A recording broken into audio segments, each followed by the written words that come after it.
Hello साथियों, मैं हूं महेश और आप हैं मेरे यूट्यूब चैनल महेश 1.0 मैथ में। इस चैनल के माध्यम से मैं आपके लिए लेकर आता हूं कक्षा 6वीं से लेकर 10वीं तक के बेसिक कॉन्सेप्ट के लेक्चर। साथियों, कल हमने जो चैप्टर पढ़ा था घातांक, उससे रिलेटेड जो आपका प्रश्नावली है 6.1 में, उसके प्रश्नों को लेकर आज मैं आया हूँ। आज हम जानेंगे उन प्रश्नों को कैसे सॉल्व कर सकते हैं उन फॉर्मूलाओं की मदद से। यदि आपने उस वीडियो को नहीं देखा है तो पहले उस वीडियो को देख लीजिए, अन्यथा ये आपको समझ में नहीं आएगा। तो चलिए डियर, हम सीधे अपने लेक्चर पे चलते हैं।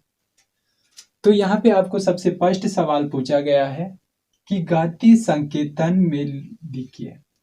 मतलब ये जो गिवन प्रश्न मन है, नंबर्स मन है, इसको घातीय संकेतन में आपको लिखना है। मतलब कैसे लिखना है? सबसे पहले गिनती लगाइए 1 2 3 4 5, मतलब 3 की पावर 5। तो ये आपका घातीय रूप है। यहाँ पे क्या करेंगे 1 2 3 4 5 6 7 8, मतलब 5 के ऊपर क्या लिखेंगे 8, मतलब 5 की पावर 8। ये आपका घातीय रूप है। यहाँ पे 1 2 3 4 5 6, मतलब a की पावर 6। 1 2 3 4, मतलब b की पावर 4। क्या इसको भी समझाने की आवश्यकता थी? नहीं डियर, पहले ही समझा चुका हूं क्यों लिखते हैं। ओके, अब यहाँ पे देखिए, गुणनखंडों में तोड़कर घातीय संकेतन में लिखिए। मतलब गुणनखंडों में तोड़ना है, ये किसी के टेबल में आते होंगे और उनको तोड़ना है। जैसे यहाँ पे 15 दिया है, आपको पता है 15 किसके टेबल में आता है? 3 के पाढ़ा में। 3 का पाढ़ा यदि मैं 5 बार पढ़ता हूं तो 15 आता है डियर, और उसकी पावर कितना है? 4 है। ओके, तो अब आप क्या लिख सकते हैं इसको? 3 की पावर 4 गुणे में 5 की पावर 4 लिख सकते हैं। ये आप क्या किए हैं? गुणनखंडों में तोड़कर घातीय रूप में लिख दिए हैं। ओके डियर, यहाँ पे आपको 42 दिखाई दे रहा है। 42 किसके टेबल में आता है, किसके पहाड़े में आता है? 7 के 42। मतलब 7 का पहाड़ा यदि 6 बार पढ़ोगे या फिर 6 का पहाड़ा 7 बार पढ़ोगे तो भी 42 आता है। तो उसकी पावर 5 है। अब मैं पावर को बांट दूंगा, 7 की पावर में 5 इंटू 6 की पावर में 5। नेक्स्ट सवाल में देखिए 21 है, तो आपको पता है 7 किया 21 होता है। उसकी पावर m है, तो आप लिख सकते हैं 7 की पावर में m इंटू 3 की पावर में m। तो बहुत ही सिंपल है, बहुत ही सरल है। आपको ये दूसरा प्रश्न भी समझ में आया होगा। अब हम अपने तीसरे सवाल पे चलते हैं। चलिए हम जानते हैं हमारे तीसरे सवाल में हमसे क्या पूछा गया है। यहाँ कहता है कि सिद्ध कीजिए कि लेफ्ट हैंड साइड बराबर राइट हैंड साइड इतना बराबर इतना होता है। मतलब हमको यहाँ पे प्रूव करना है कि a into b into c की power p is equal to a to the power p into b to the power p into c to the power p होता है। डियर, हमने एक नियम पढ़ा था, a into b to the power m बराबर a की power में m गुणित b की पावर में m। इसका उल्टा भी तो हो सकता है कि a की पावर में m गुणित b की पावर में m बराबर हम क्या लिख सकते हैं? a b की पावर में m। तो इसी नियम का यहाँ पे हम लोग क्या करेंगे? उपयोग करने वाले। यहाँ पे राइट हैंड साइड देखिए, आपके पास राइट हैंड साइड में है a की पावर p गुणित b की पावर p गुणित c की पावर p। क्या मैं इन तीनों को आपस में गुणा कर दूं? a b c की पावर p, जो कि हमारा क्या है? Left hand side. आप चाहे तो इसको a गुणित b गुणित c की पावर p भी लिख सकते हैं। ये किसके इक्वल है डियर? लेफ्ट हैंड साइड के इक्वल। तो ये हमारा प्रूव हुआ। ओके, दूसरे की बात करें तो आपके पास है राइट हैंड साइड में कितना है डियर? 2 की पावर 5 गुणित 3 की पावर 5 गुणित 5 की पावर 5। तो क्या हम इसको इस नियम के अनुसार ऐसे लिख सकते हैं? 2 गुणित 3 गुणित 5 की पावर कितना? 5। तो आपके पास क्या आ जाएगा यहाँ? 3 दूनी 6 गुणित ये 5 बच गया है, ऑल पावर 5। तो आप लिख सकते हैं 6 पंचे 30 की पावर कितना 5। तो ये आपका क्या है लेफ्ट हैंड साइड आ गया है ना, कितना आ गया है 30 की पावर 5। तो ये भी हमारा क्या होता है प्रूव होता है। ओके, अब हम सी पॉइंट पे आए या फिर सी नंबर पे आए, तो आपके पास राइट हैंड साइड कितना है डियर, वो है 7 की पावर 9 गुणित 8 की पावर 9 गुणित 11 की पावर 9। तो इसको आप लिख सकते हैं पूरे में आपका जो पावर है जो घात है वो सेम है, तो आप लिख दीजिए 7 गुणित 8 गुणित 11 की पावर क्या लिख देंगे 9 लिख देंगे। तो यहाँ पे आप देखिए 11 8 88, फिर गुणित क्या बचा है 7 की पावर कितना है ऑल पावर 9। तो जब आप इसको मल्टीप्लीकेशन करेंगे 88 के साथ 7 का गुणा करेंगे 80 सती 56 होता है, हासिल आपके पास 5 बचा। फिर 80 सती 56, 56 में 5 प्लस कर दीजिए कितना होता है 61 की पावर क्या लिख देंगे डियर 9। तो ये आपका क्या निकल के आया लेफ्ट हैंड साइड। ओके, तो मेरे ख्याल से लगता है कि ये भी बहुत ही सिंपल था। सबसे पहला का आंसर है ये, दूसरे के लिए ये, तीसरे के लिए ये। हो सकता है आपको समझ में आया होगा।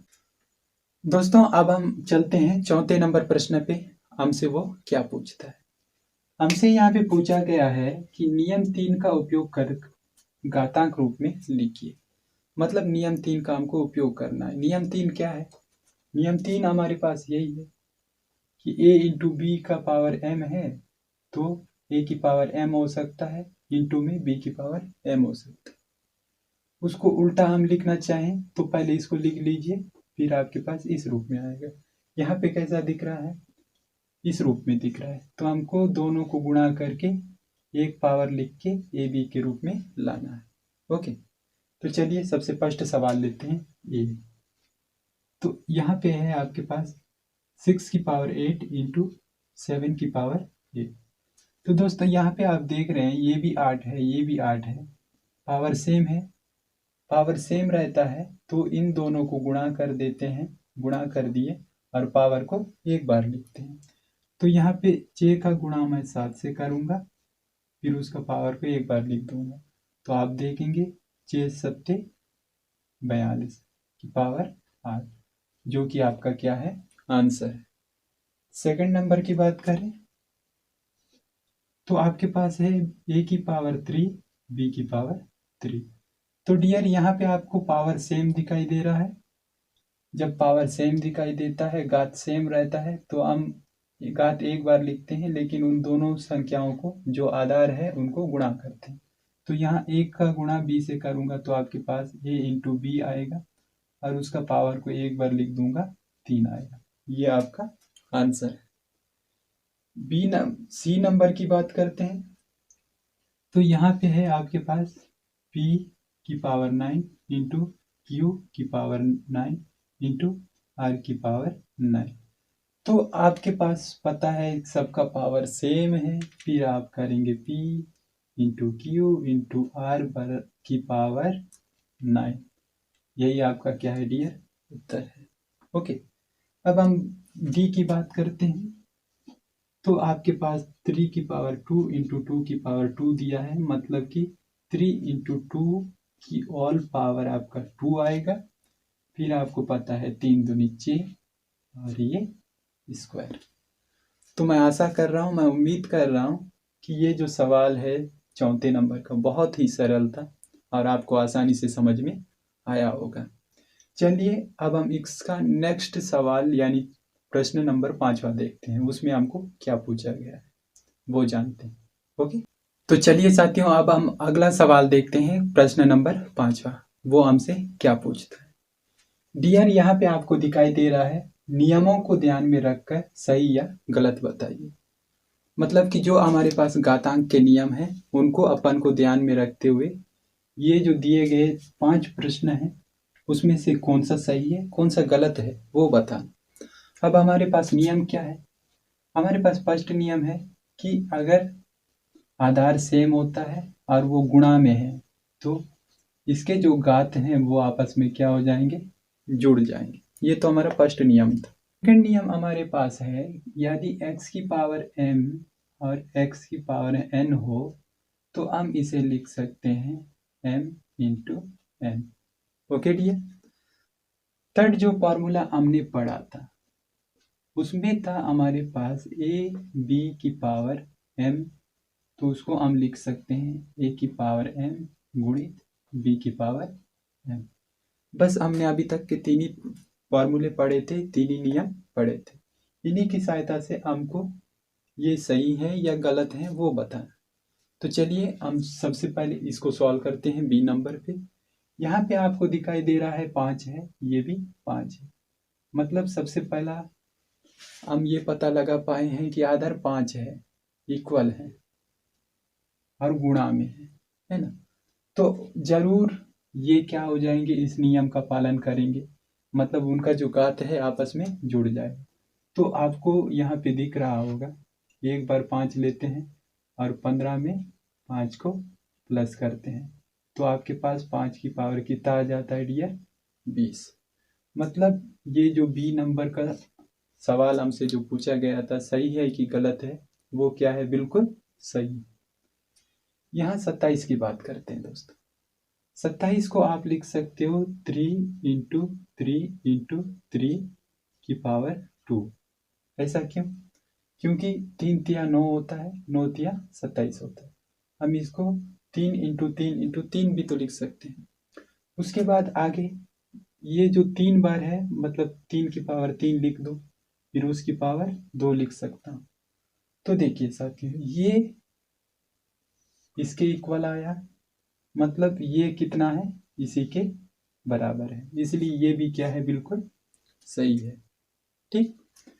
उसके बाद ए नंबर पे आते हैं साथियों। यहाँ पे आपको दिखाई दे रहा है 2, यहाँ पे 2, तो आपस में गुणा में है, मतलब कि इनका जो घात है वो जुड़ जाएगा। तो 3 प्लस 4 बराबर कितना आएगा, 2 की पावर 7। मतलब यहाँ पे भी आपको 2 की पावर 7 दिख रहा है, ये भी 2 की पावर 7 है, मतलब ये भी बिल्कुल सही है। ठीक है डियर। यहाँ पे देखिए, यहाँ है 2 की पावर 4, 3 की पावर 2। यहाँ बेस या फिर आधार बोल लीजिए, वो सेम है क्या, बिल्कुल नहीं। लेकिन यहाँ पे क्या किया है, इसको और इसको जोड़ के लिख दिया है कि 2 की पावर 6 होता है। लेकिन अगर जोड़ना है तो यहाँ पे भी 2 होना चाहिए था, यहाँ पे भी 2 होना चाहिए था, तो ये हमारा बिल्कुल क्या है, गलत है। ओके। यहाँ पे आप देखेंगे कि 2 की पावर 3 और उसकी फिर ऑल पावर 4 है, यहाँ 2 की पावर 4 फिर ऑल पावर 3 है। डियर ये सही है या गलत, ये सही है। क्यों? क्योंकि मैं इसको लिख सकता हूँ 4 तिया 12, फिर इसको भी लिख सकता हूँ 3 चौक 12। तो आपके पास तो बराबर आ रहे हैं ना, इक्वल आ रहे हैं, 2 की पावर 12, 2 की पावर 12। तो इस कंडीशन से ये दोनों आपस में क्या है, इक्वल है। तो यही आपका प्रश्नावली था दोस्तों, आपको समझ में आया होगा। अब जो हमारा नेक्स्ट कॉन्सेप्ट है वो फॉर्मूला नंबर 14 से स्टार्ट होगा। उसमें भी हम पहले फॉर्मूले पढ़ेंगे, नियम पढ़ेंगे, फिर उसका एक्सरसाइज करेंगे। मैं आशा करता हूँ ये जो वीडियो है आपको पसंद आया होगा। यदि आपको पसंद आया है तो मेरे चैनल से आप जुड़ सकते हैं।